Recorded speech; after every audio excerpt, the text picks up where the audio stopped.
Coming up on the Empowered Woman podcast. When I was coming over, I felt that as an immigrant, I may not be able to achieve success. So that was a limiting belief. And that's the same whether I'm a woman in technology or whether I'm an immigrant. And I believe that the key for me was to try to understand that, whoever is a partner, an MD, a senior person, they are the same person like me, right? So they have the same habits. They essentially do the same things. So there's no big difference between me as an immigrant and them. Welcome to the Empowered Woman podcast, the #1 show on personal growth, visibility, and profit for women entrepreneurs. If you're wanting to get empowered to be seen, stand out on social media, stages, TV, and more to make an impact with your voice in business, you're in the right place. I am so glad that you're here. My name is Marta Spurk, and I'm your host, empowerment coach, visibility and marketing expert, and all things motivation extraordinaire. Welcome again, and let's dive into today's episode. Hi, Alina. Thank you so much for joining me today. Hi, Marta. Thanks so much for inviting me. Yeah, I'm excited to chat and get to know you more. So tell us more about who you are and what you do. So I'm an associate partner in Oliver Wyman. Oliver Wyman is a strategy firm focused on consulting the big Fortune 100 clients. But I guess what I do day to day, I help the leaders to leverage technology dexterity and to become more competitive in the market, to bring more value to their customers and their shareholders.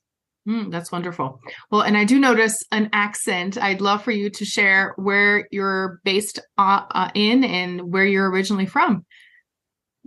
So I'm based in London in UK, and I'm originally from Russia. I moved 8 years ago, so I'm the first generation immigrant because I moved by myself, and that's my big achievement.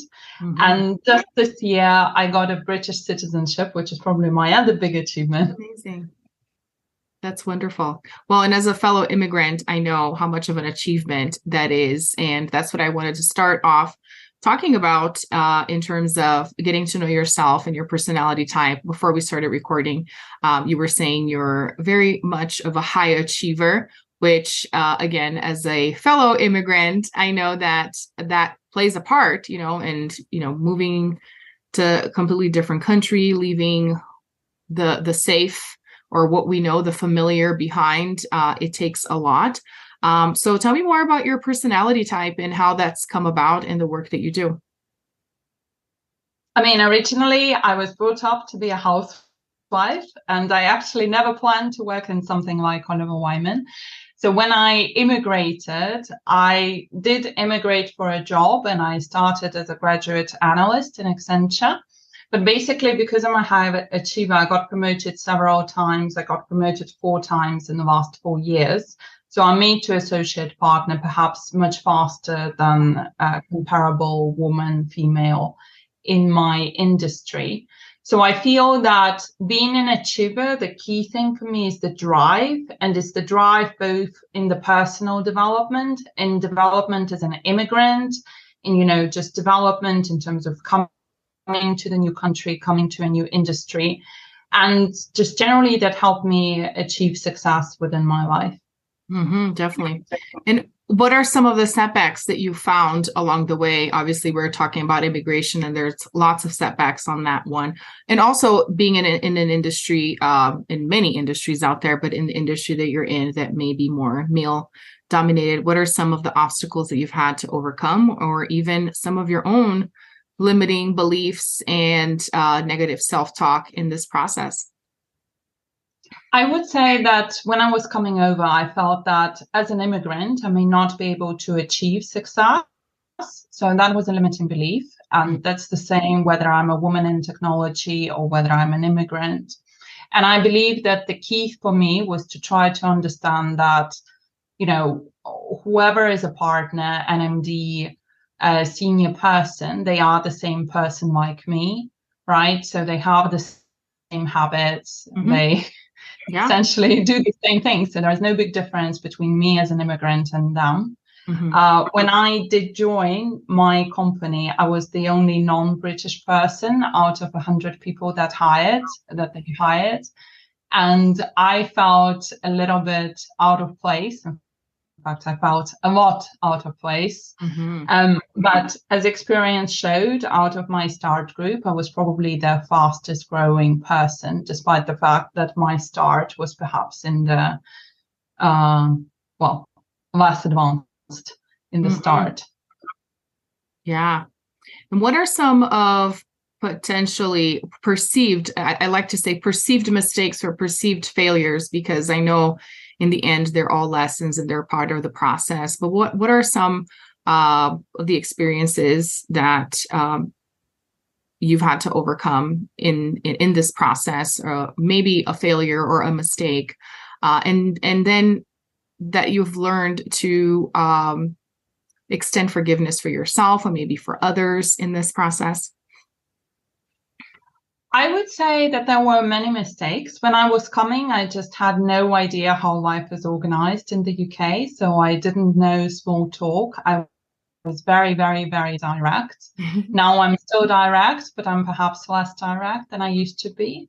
I couldn't answer questions like, how are you? How was your weekend? I couldn't do, this nice chit-chatting, and I believe I'm much better in it now. I feel that I perhaps was so driven that in some of the cases it was tiring other people. And now I'm more chilled and I'm more relaxed. And I guess I went from surviving as an immigrant to thriving, not as an immigrant. Yeah. I feel that it was also new. And in a way, I've had a lot of challenges with accommodation, with money, because when I was coming, I didn't know anybody. I didn't have a place to stay. I was taking a loan to come to the UK.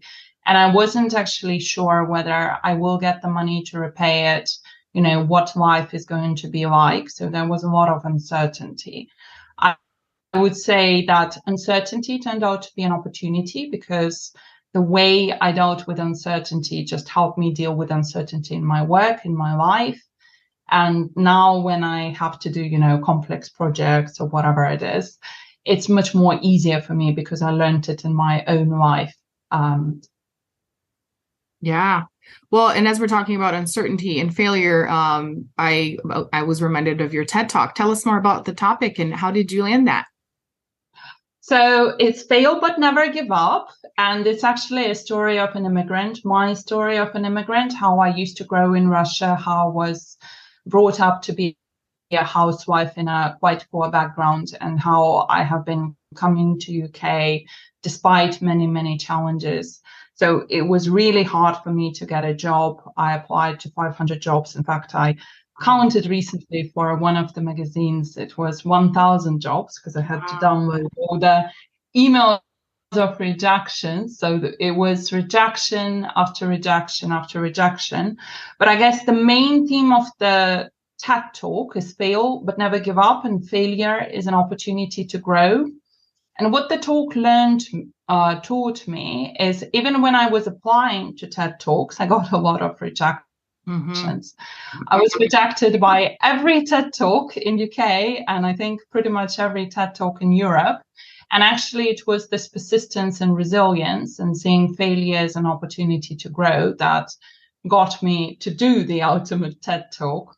And now it's probably one of the most viewed in the UK because it has more than 500,000 views, which perhaps not many people anticipated when they were rejecting my TED Talk in the first place. Wow, that's wonderful. And a great example of resilience. I was just writing some content about getting on stages, getting features, and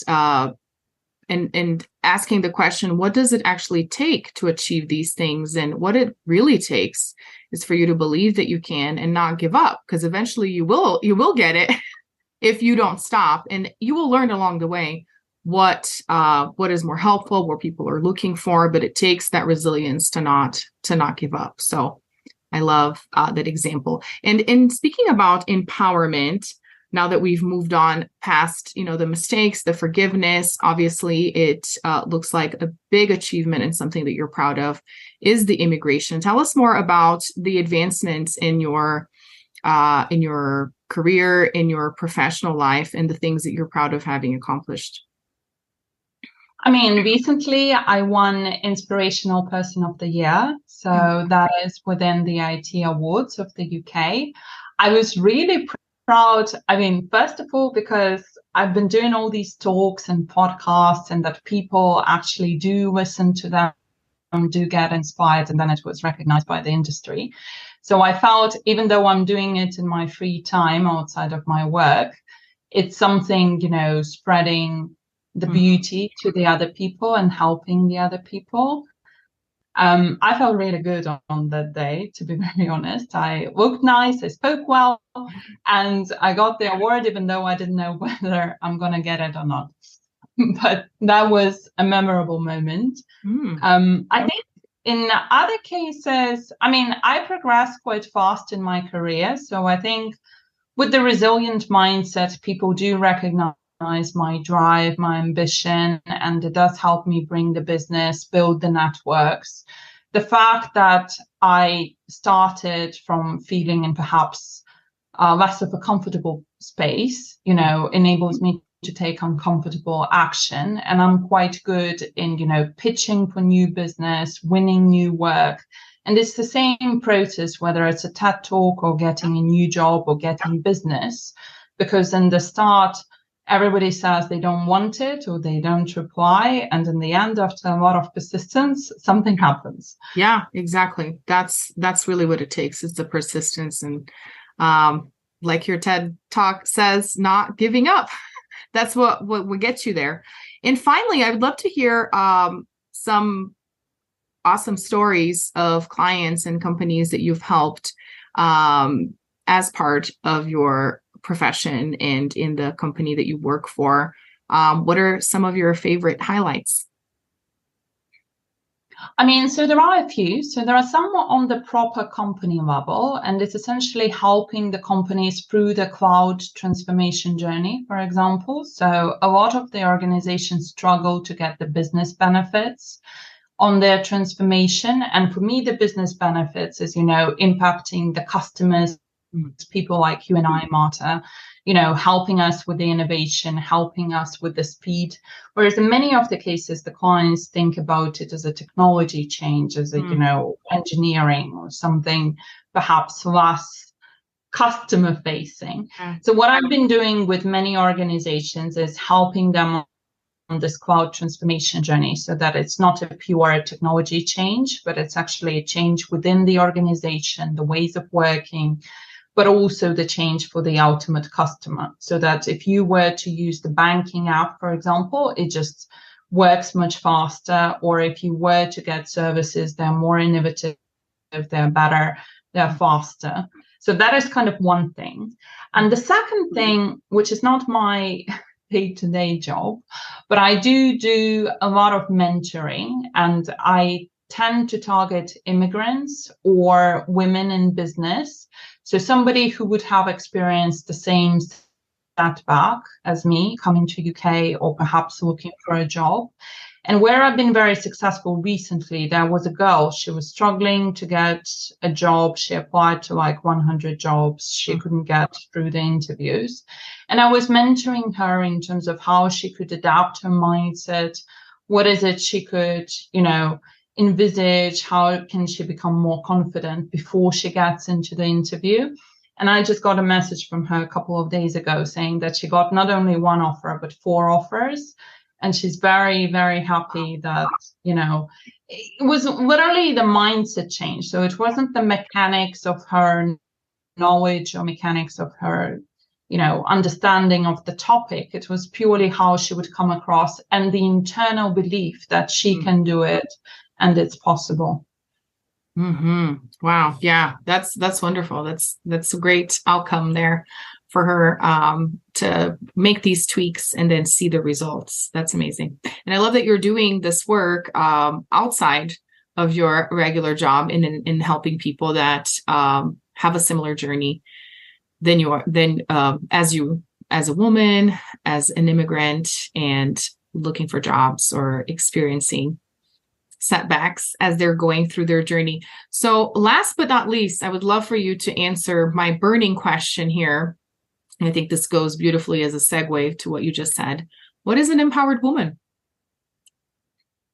So for me, an empowered woman is a woman who's free to make her own decisions, who's free, to have her own individuality and to not necessarily fit into the rules of the society. And I guess just from my personal perspective, I do believe that I'm perhaps a little bit different from everyone, but I do feel that it's the individuality that matters, and everybody has an individuality. And something which is, similar, like the masses, they probably won't go down in history, but it's more the belief in yourself, the belief in your individuality, and sharing it with the others around you is something which makes an empowered woman.